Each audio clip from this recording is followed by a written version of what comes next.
Hey everyone, this is Karalyn with Everything Music with Karalyn. And here's another episode of Everything Music with Karalyn. We've got Ricky Carroll here we're going to talk to today. And he's the drummer in my band, Karalyn and the Dawn Patrol. But we're going to find out what got him into music. And what instrument did you choose, Ricky? My instrument's the drums. And how did you decide to play the drums? It started when I was really young. I was living in Japan, of all places. In Japan? My dad was in the Air Force, and my mom and dad took us kids, we had 4 kids in our family, to a friend's house for dinner and stuff, and they didn't have any kids. Mm-hmm. So as kids, we were bored while the parents mingled and talked after dinner. Mm-hmm. And my dad's friend brought out this drum practice pads, a pair of drumsticks and a rubber pad on a piece of wood. Mm-hmm. And he said, you guys can play with this. So all the kids kind of played with it and everybody got tired, but I kept playing it. You know, it's like, this is cool, I want to do this. And just start playing it. And the next time we went over there, I played it again. And so that was my first introduction to anything with a drumstick.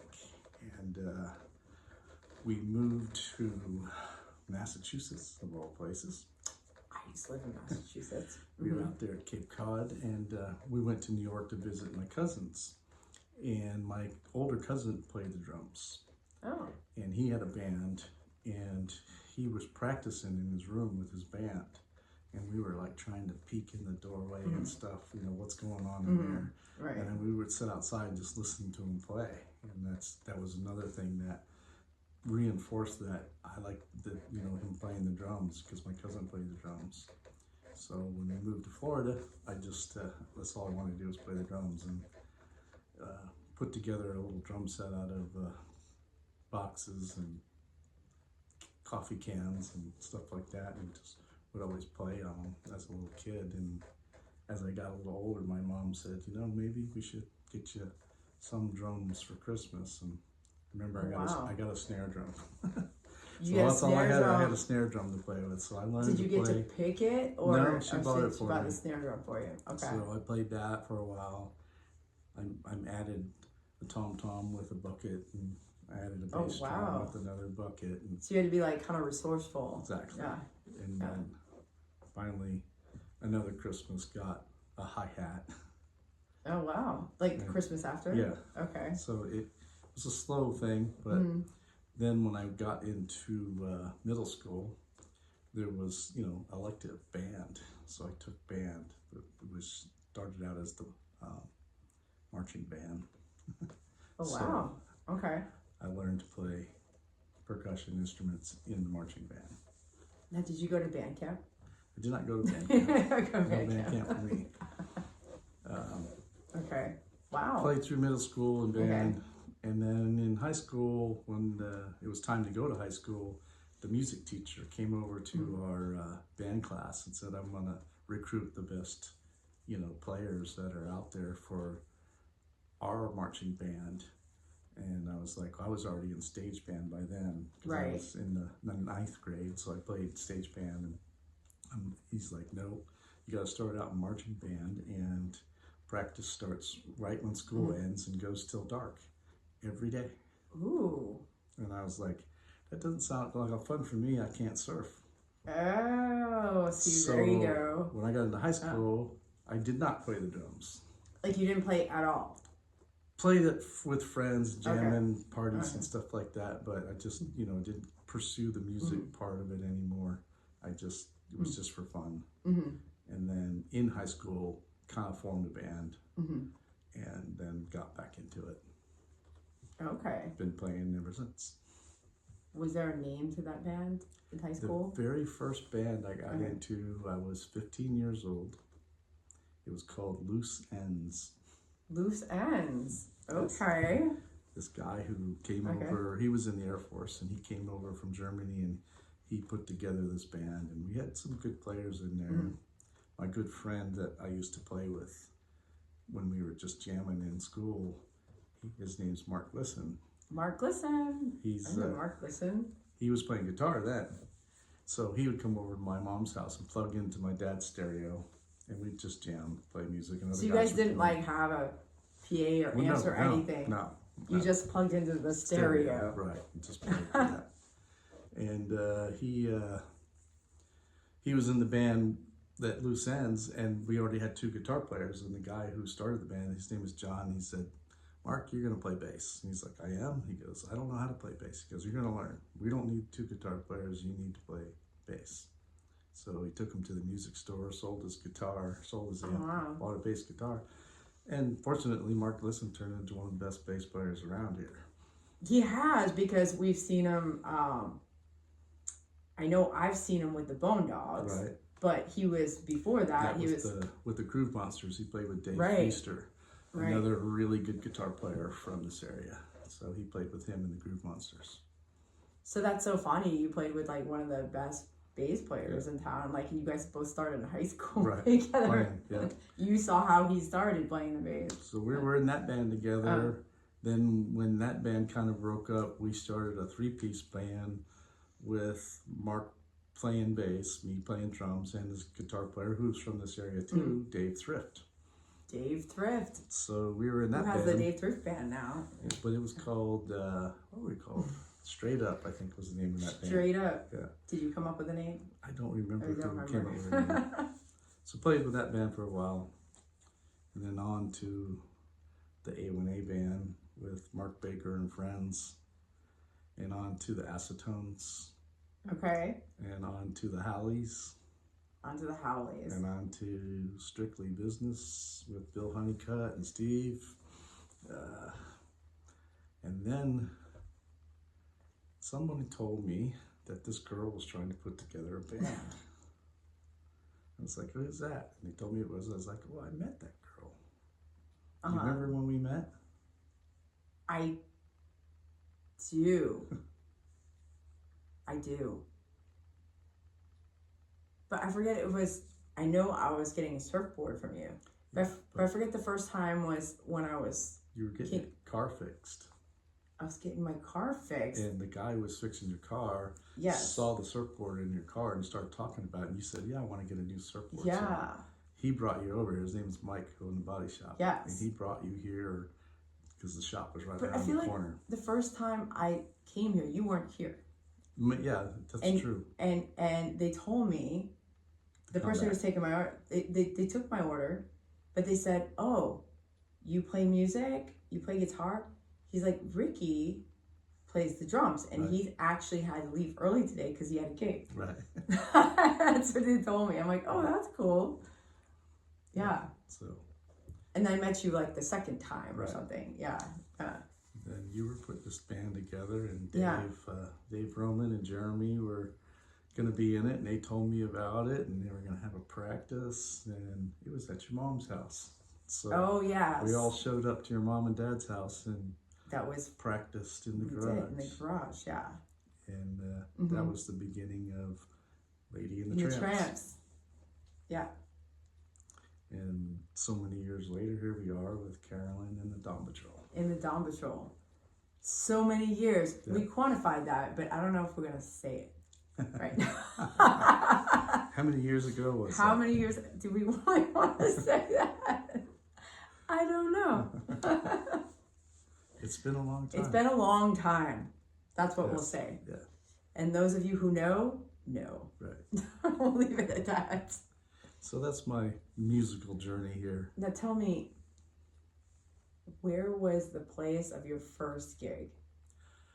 The very first gig I had, well, if you want to call it a gig, the very first time I played in front of people was in grade school with some guys that got together, and we just, I don't even know if we even practiced. We just kind of got together and put a song on the radio, and we played along to it. It was for like was this in your grade school? So that was like a little thing at Sea Park School, close to where I grew up. Okay. And that was the very first time I played in front of people. But the first real gig where I actually got paid money was at a place called The Thirsty Turtle, which is now Coconuts. In Cocoa Beach. So Yep. I was 15. That was in that band Loose Ends. I wasn't even allowed to be in the bar because I was 15. So how'd you get in? They had to put a wristband on me, and you know, they got me in somehow. Okay. And I played very first gig there. Wow, that's pretty cool.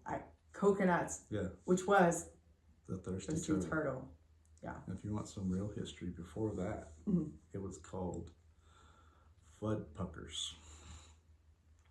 It was a biker bar first. Really? Before the Beach Shack was even there. Before the Beach Shack? It was called Fud Puckers.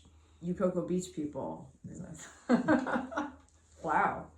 Yeah, so there's some history on the Coconuts. well-known Coconuts bar. Wow, that's really interesting. Very cool. Well, you got a very good, interesting history there. Yeah. Been playing in this area for a long time. That's really cool. Now tell me, what is your favorite style to play music? Yeah, it's hard to say because I like so much music, you know, like as all these bands I played in, I played everything from rock and roll to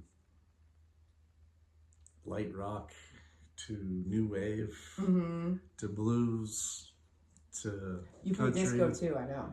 Disco. Never played in a disco band. No, but I made you play disco songs. I've played disco songs, but never played in a disco band. Did you play any Bee Gees? No, just kidding. Just kidding.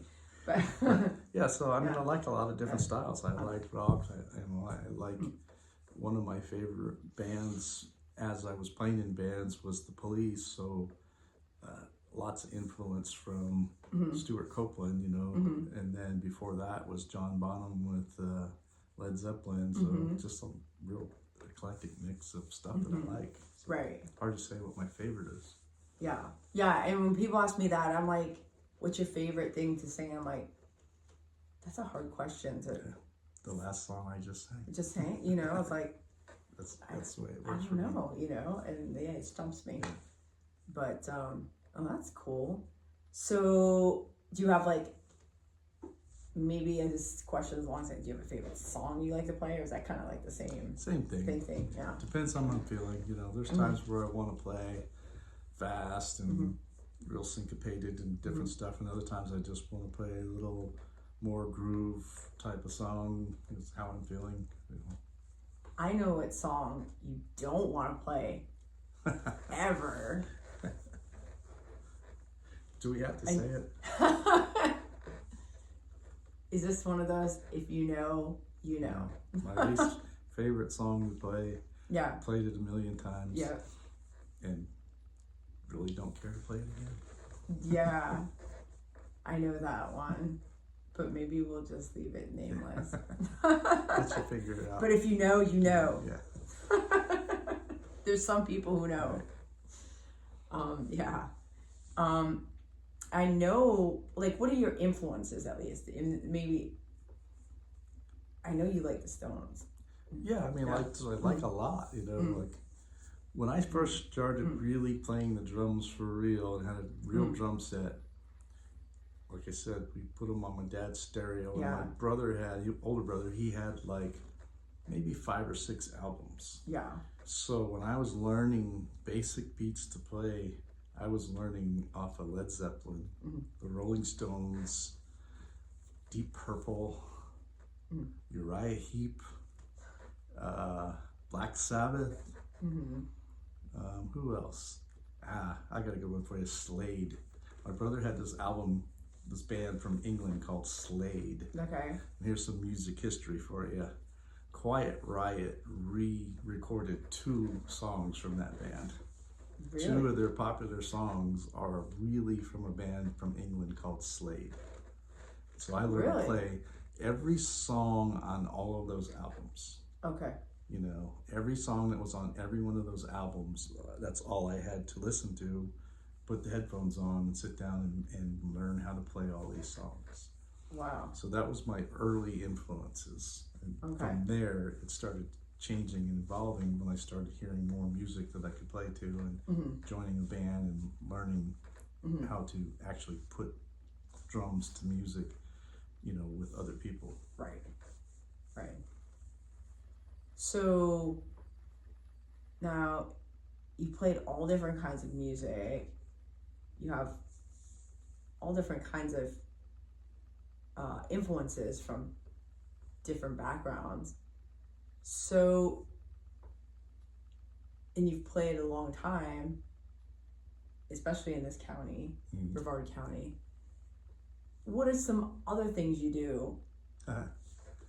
Yeah, it's kind of like, you know, growing up, my life Yeah. was when I was introduced to surfing.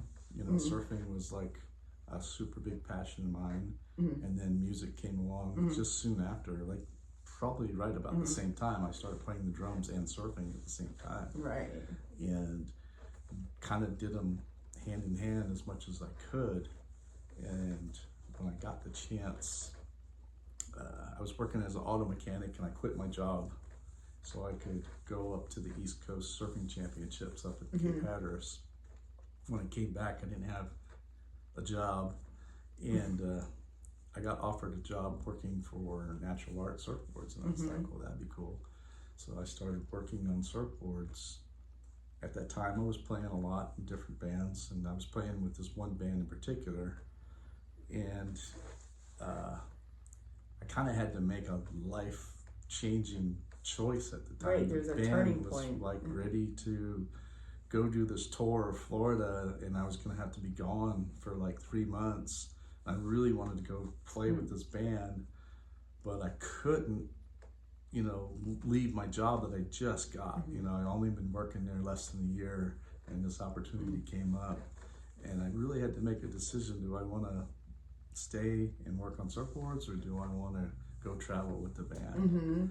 And so I chose the surfboard route as my Is your career, and I've been doing that for over 40 years, so it's worked out okay. It's worked out okay, and I've been able to play you've been all along. Yeah, and you just got inducted into the East Coast Surfing Hall of Fame back in January. Yes. Which we played at. Yes. We Yes. played at.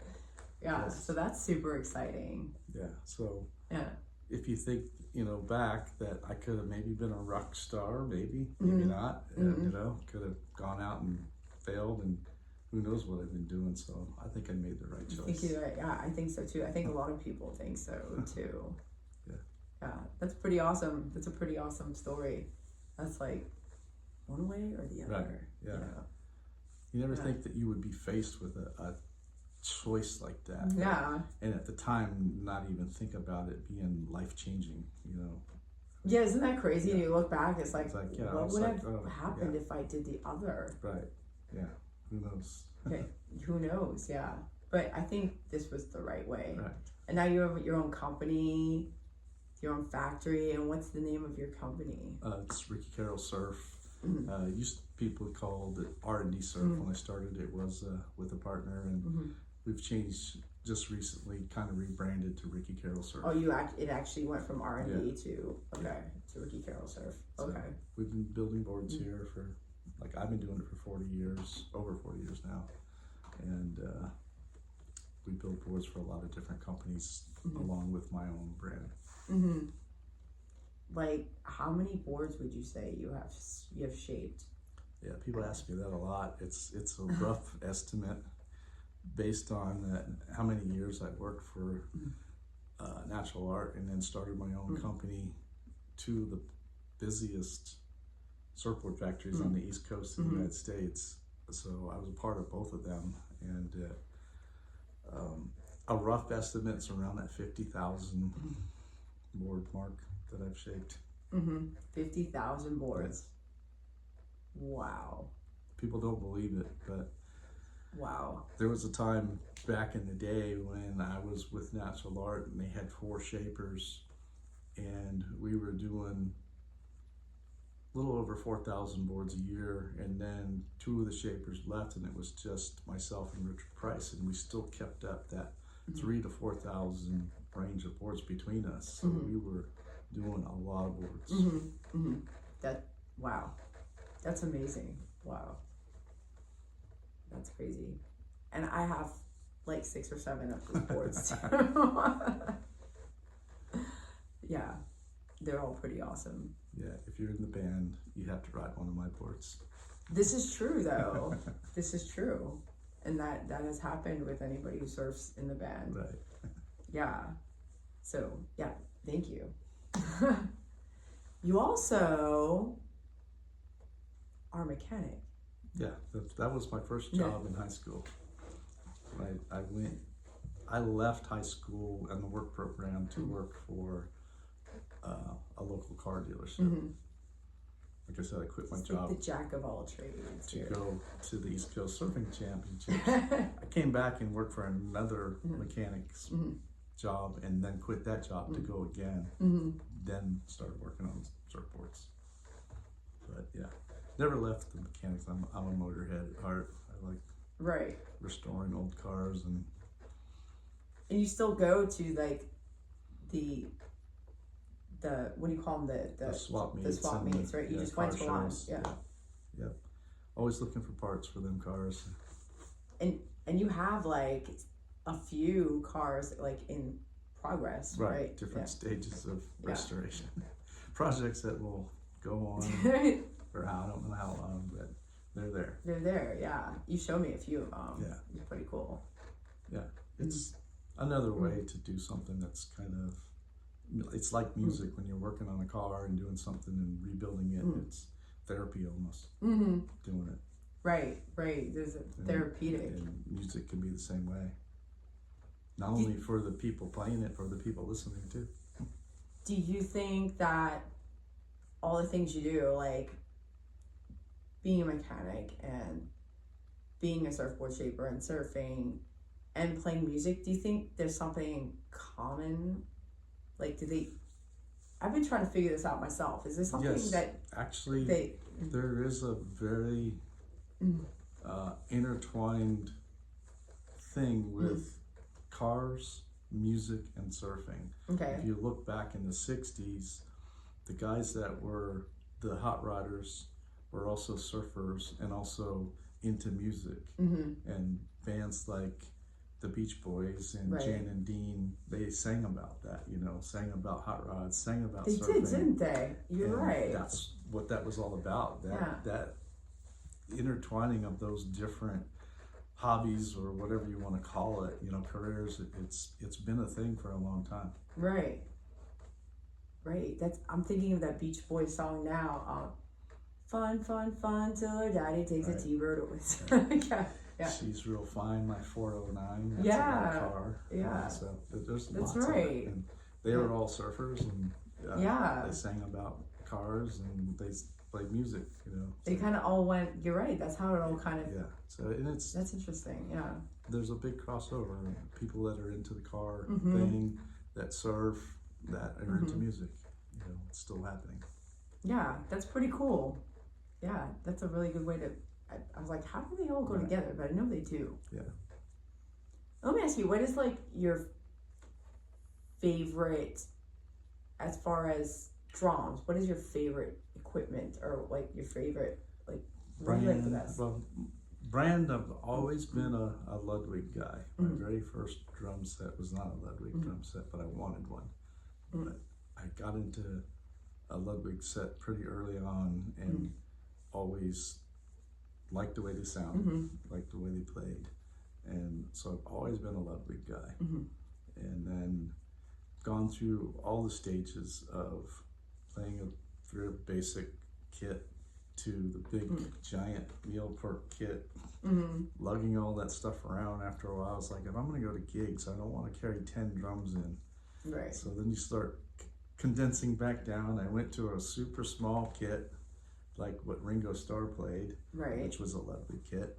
And I played that for a while in the Tramps. And then in that band started evolving and looking at restoring drums and another passion of mine, and found this mahogany marching drum. And I started playing that in the Tramps as a side thing, and that drum sounded so good. And I was like, I wonder how other drums of this construction would sound. So I started collecting marching drums, and then I found this big concert bass drum, and this is the kit that I play now.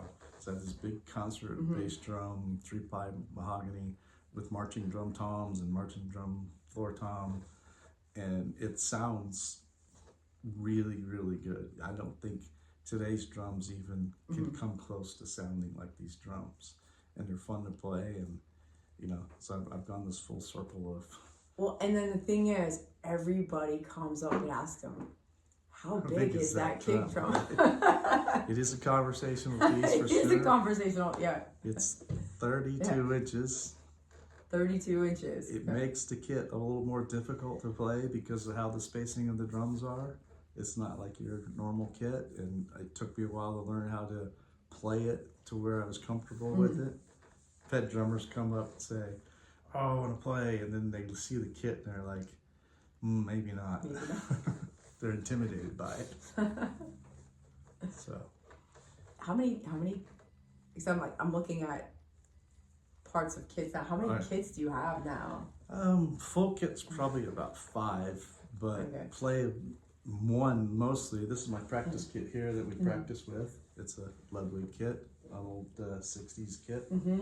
And I still have the Beetle kit. I have the clear acrylic lovely drums, and then a lot of the other drums you see in the room are drums that I've been restoring, and I do that just for fun. Right. Yeah, I've seen you do it for years. And just restore them and sell them. And then there's RC Surfboard in the back too. One other thing that I do. Yeah, one other thing you do. Okay. What do you not do? Sleep.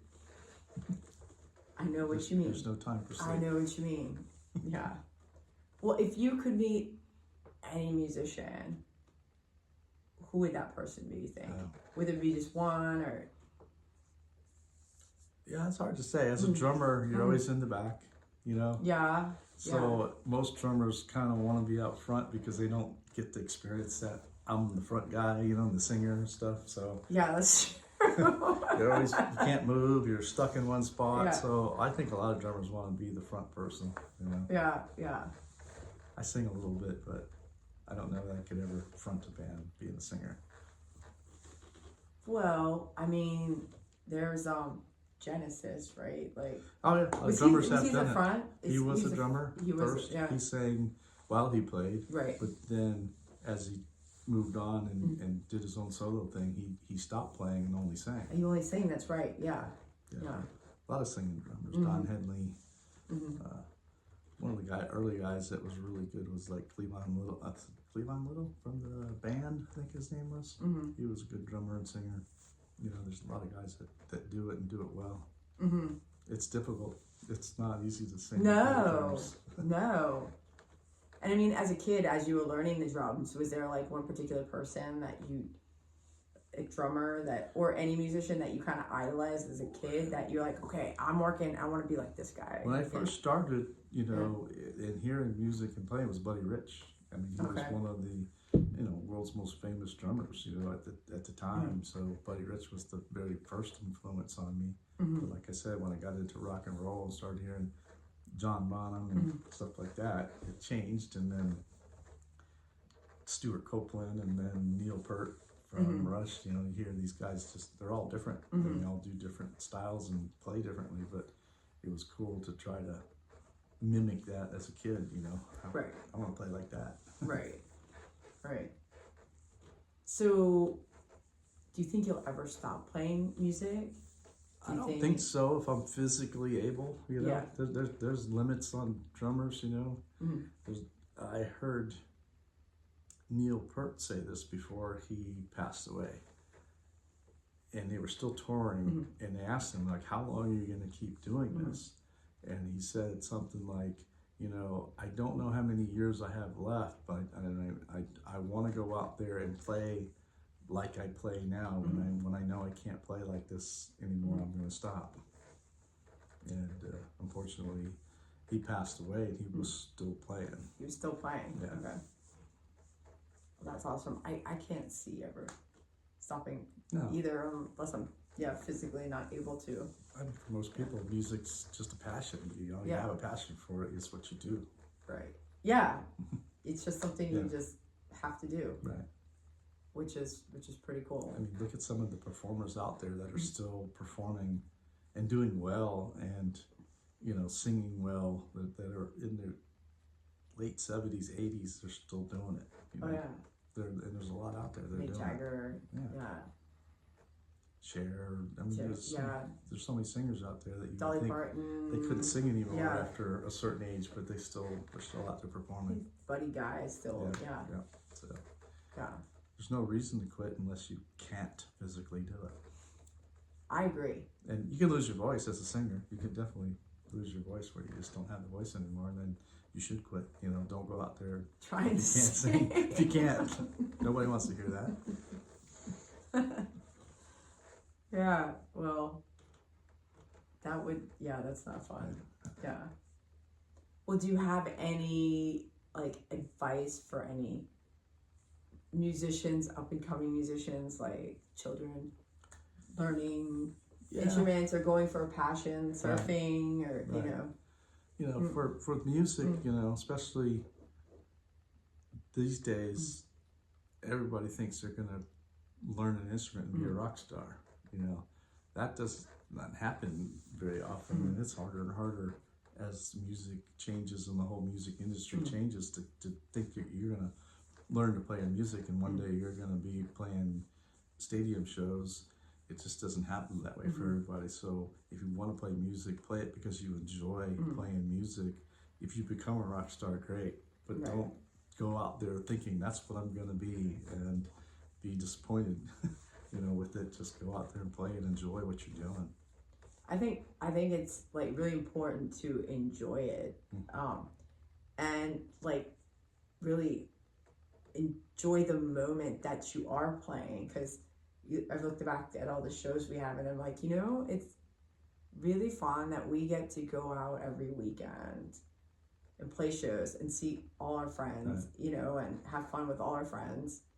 And we get to do this all the time, maybe even more than, a big star would, and we get to, we're so close to the audience, we get to interact with them, where if you're on a huge stage in a stadium, you so can't isolated. even see the people. Yeah, you can't see the people, because the lights, so I think for me, like, that's one of the best things about it, is like, you're kind of pouring your heart out to, interacting with people that you would never talk to or see, and I think that's a cool thing. Music kind of joins everybody together in a way that you wouldn't if you didn't have it. And I think I've been finding that's what's one of my favorite things about music, about playing music, and it does unify people. And when you're playing, you know the feeling, like when you're playing and there's a good crowd and the crowd is into it and you see them responding to you playing and they're getting into it, it makes you get into it more. Yeah. It's just a more fun, interaction. You feed off the crowd and it's just a much better time for everybody. Yeah, it really is. Yeah, it just makes it more fun, and it's like a feedback loop almost. Yeah, so yeah. Well, thanks, Ricky. It was fun talking with you. Enjoyed our time talking about music. Me too. We'll have to do it again. All right. And I'll see you this weekend at the show. That's right. We got a show this weekend. Got a few. Yeah. Well, thank you guys. Thanks for watching the podcast, Everything Music with Karalyn. Please like and subscribe to my channel. And I'll see you guys out there soon. Bye. Thank you, Ricky.